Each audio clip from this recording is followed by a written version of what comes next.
Miss Transformers 96 here with another review. This time we have the Transformers Age of Extinction Galvatron figure, so here you go. So now let's just go over the box. As you can see, you've got some pretty nice artwork up top. It is quite intricate and detailed, and it really does give you a nice look at Galvatron, which is quite nice. You've got the Age of Extinction logo right there, the Transformers name up there, and then the whole box section is just a rectangle, and behind the plastic that holds the figure, you get some like kind of blueprints for the Dinobots. Kind of neat design, you know, neat thought, at least. It does definitely looks decent. So yeah, so this is of course from series 2. This is the 4th Voyager figure. You get the picture of the figure in robot and vehicle mode. Get a little description. You know, I haven't actually read this, but I definitely want to. That just reminded me to read that. Okay, so I'm going to read that after this review is over. But yeah, you get the other figure in this series, which is Hound. I did get them. If you're wondering, because these figures aren't really at retail at the moment, I got them from Hasbro.com. Hasbro.com had them up for order, like the day that these figures came out. I ordered both of them, and I was pretty excited to be able to get them. So yeah.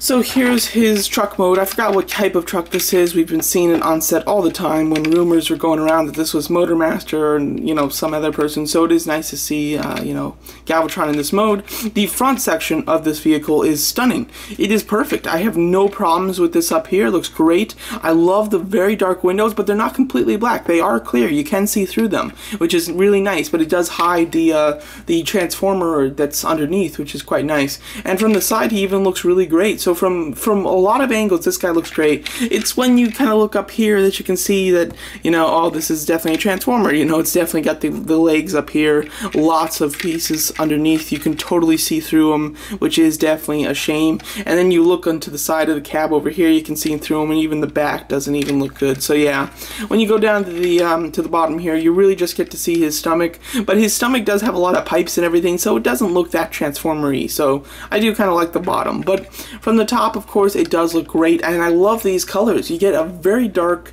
kind of gunmetal gray. It's got that bluish type of tint to it too, which is really nice. You get a great silver, and then you get a couple blue highlights, and then you do get the blue highlights in here and everything. The paint colors are really nice, really do like it, and they seem to be completely accurate to the movie from what I can tell.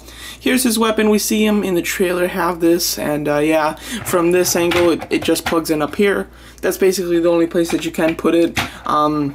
You can like store it back here. I think that it probably looks the best like that, or just, you know, kind of like this, just, you know, just to kind of help fill in those gaps and to kind of give them a better look. So yeah, it does shoot a missile. I do like the color of the missile. It's not like a bright blue. It's like a metallic blue. It would kind of like a metallic dark blue too. So it does look quite nice. And then the little trigger, you just pull it and it shoots. As you can see, it barely got to the wall. I mean, it hit the table before it actually hit the wall, so the spring is not good on this, which is definitely a shame. And one thing that I don't like is you can see a little blue smudge in the gun, so I really don't like that. I don't know what that's from or what, but that is disappointing. So yeah. But overall, the truck does look quite nice. Little comparison, here he is with Hound. As you can see, he's definitely much bigger, and I don't think that that's because Galvatron is like a really big figure or anything. It's just that Hound is quite a smaller figure, I think. So yeah. But as you can see, really do. I love this mode. I mean, there's really basically no problems other than some design flaws up in the back here. But overall, it's good. Transformation-wise, he's great. Love the transformation. Nice and easy and fun to do, so no problem at all. You just want to unattach this. Just plug it to the back. And it doesn't plug in, it just stays there, but just move to the back. Same thing over here. These, if they haven't already split on you, just, you know, split them. I've heard a lot of people say how loose these joints are from sticking into each other, which they are, but they're not terrible. Like, people really seem to harp on it, but it's not a bad thing at all. You want to flip out the heels, make sure you hear that click when you're flipping them out. There you go. And then just move the feet down, and then just rotate it right here, yeah.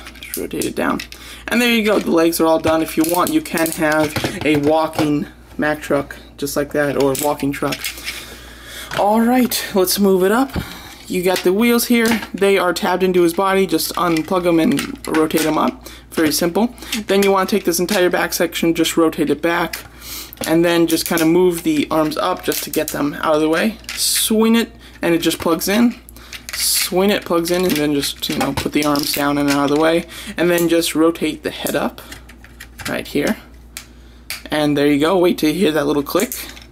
It's all in, and I mean, there you go. You basically have the robot done. It's just taking care of his massive backpack that is now the problem. But just kind of rotate this front little section down just like that. Very simple. And then just unplug it. It just kind of folds down like that, and then just plug it in. And then it is on like a double hinge up here, and you just want to rotate this entire section up. Just want to give you a good view. So then you can see it just goes like that. Easy, very simple. The transformation is definitely one that does not take very much memorization. It is extremely easy to do, which I really do like it. And it's just a good transformation. It's a good, solid, fun transformation. I have no problems with it. Now that being said, that's because he is basically a shell former, which is definitely something that people cringe when they hear. So you know, that is definitely the trade-off for the you know, really easy, good transformation. But yeah, so like I said, he does have this massive backpack, and as you can see, just really the one thing that is really disappointing about him is that he's very, you can tell that he's not really been transformed, you know? I mean, none of these pieces like snapped into each other. Nothing was formed to create the chest. It's just all solid block pieces that, you know, Hasbro made in one piece. It's not like something that transformed together to form the chest or to form the arms or anything like that. And that definitely makes him look like a very cheap and not real Transformer figure. You know, it looks like, you know, third-party thing, or just you know, some non-transforming figure that Hasbro put together. So yeah, so that is very disappointing. Definitely, you know, and you know, if they had to do a really good transformation, the car mode probably wouldn't look as good as it does, but that is definitely a trade-off I would have liked to see. But that being said, I mean, you can see all this from the pictures. It's not something that you're going to get swindled with, that you're not going to tell that the figure is actually not great looking. You can see it through all the photos of the figure, as well as when you see it in stores. I mean, you can see him in the box completely how he is. So if you don't like it, you know, you're not forced to buy it or anything. It is disappointing that this is the only Decepticon out, and as far as we know, you know, Lockdown is the only other Decepticon that they're making, so who knows if we'll get anybody else. But that is definitely something that's disappointing, because it is nice to get Decepticons, considering they don't make so few of them. So yeah, but all that being said, and all the, you know, kind of having it look kind of cheap and everything, I actually have a lot of fun with this figure. So personally speaking, although I can say that it's totally not a good figure, and they totally needed to do more designing with the transformation to have it more intricate and really, you know, form things, it is actually a fun figure in my opinion. Articulation wise, it's pretty good. I mean, his head can look down pretty decently, which is quite nice. It can look up really far, which is great, and then of course side to side and everything, which is really good. He's got ball hinge shoulders, bicep swivel, double hinge elbows. He's got ball hinge thighs with a thigh swivel. He's got a hinge at the knee. The only thing is the knee is super far up. I thought that this was something that was going to really bother me. It doesn't really bother me that much, so that's kind of nice. The ankles are great. I mean, you've got this fantastic hinge that is on a pivot as well, so you can just do a bunch of great poses with that. And overall, you can get him in some really nice looks, which is really nice. And plus, I do like the way that this all compacts. I mean, this being like the entire front of the truck, it compacts pretty decently. I mean, if they were going to do it like this is the best way to do it. So it is kind of impressive how they made it compact that way. But yeah, but you can get him in some pretty decent looking poses, and you can have a lot of fun with him. You can get him in that kind of boxing type of look like this. And overall, he is a fun figure, I have to say. You know, with his weapon, where I put it, there it is. With his weapon, it does have the peg on here now, so that you can peg it in, so it looks like it's actually coming, that it's part of his hand, and not like he's holding it, which in the movie, I believe, his hand will just transform like this. So overall, it does look really nice. The only thing is, I mean, I love the design of this whole thing. It just doesn't have any paint. It's so disappointing. Like, all of the hoses here that have that type of design on them, let's see if I can get a close-up so you can see, that have that type of design. I wish that they would have painted that blue, like on here, but they just don't.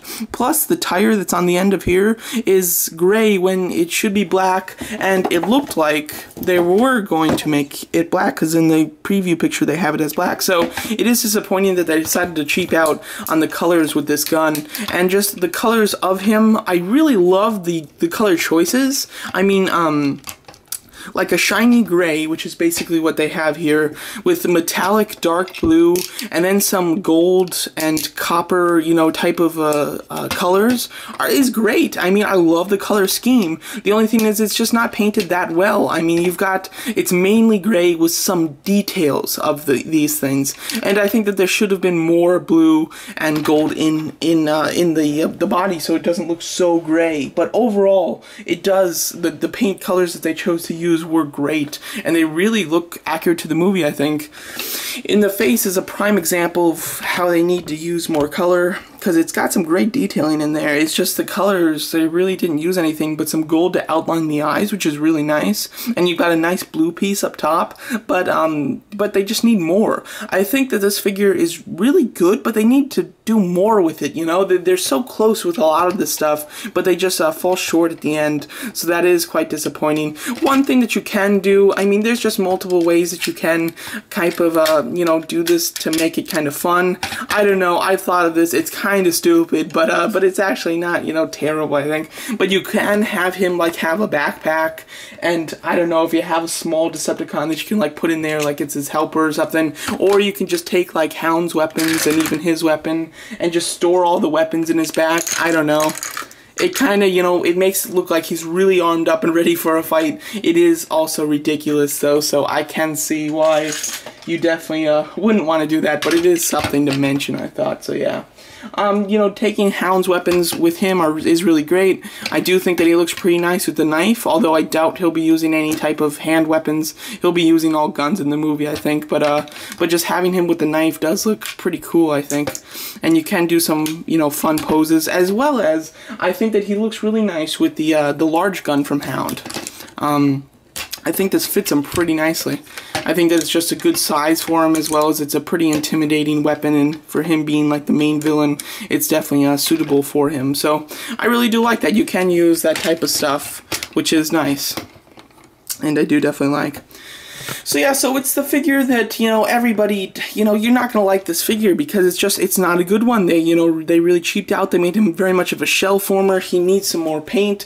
But I think when you look at the basic design, the detail of him is really good. And some of his shell forming transformation, although it's lazy, it is quite neat the way they did it, I guess you can say. And the paint colors themselves are really good. They're just not done that well. So overall, this is a very controversial figure, I think. I think that some people are gonna like it, some people are gonna hate it. You know, it's what you, if you see it and you don't hate it, then I say go ahead and buy it. But if you just look at this design and you're just disgusted by it, don't get it at all. But if you are a fan of Decepticons and you want an Age of Extinction Decepticon, and you really don't want to wait for lockdown, then just get Galvatron. And because I think that he's such a big character, it is going to be something that you're going to want to get because of the character's name, basically. So here he is with Megatron and Crosshairs. As you can see, he's a decent size. He's actually quite tall, which is nice. And I do like, I have him crouched down a bit here, just so you know, he's not standing up perfectly. His knees are almost completely bent, actually, but he is actually a pretty decent size figure. So overall, I've enjoyed him. Like, when I bought him, I knew that he was going to be a shell former. I had that in mind. So when I bought him, you know, that was completely my decision to buy him, even though I knew this stuff was going to happen. But, you know, I just like it. It turned out to be kind of a fun figure. So my opinion, of course, I'm not saying that it's a good figure by any means, but it's not a terrible one in my opinion. So there you go. That's my very review of the Transformers Age of Extinction Galvatron. Thank you so much for watching.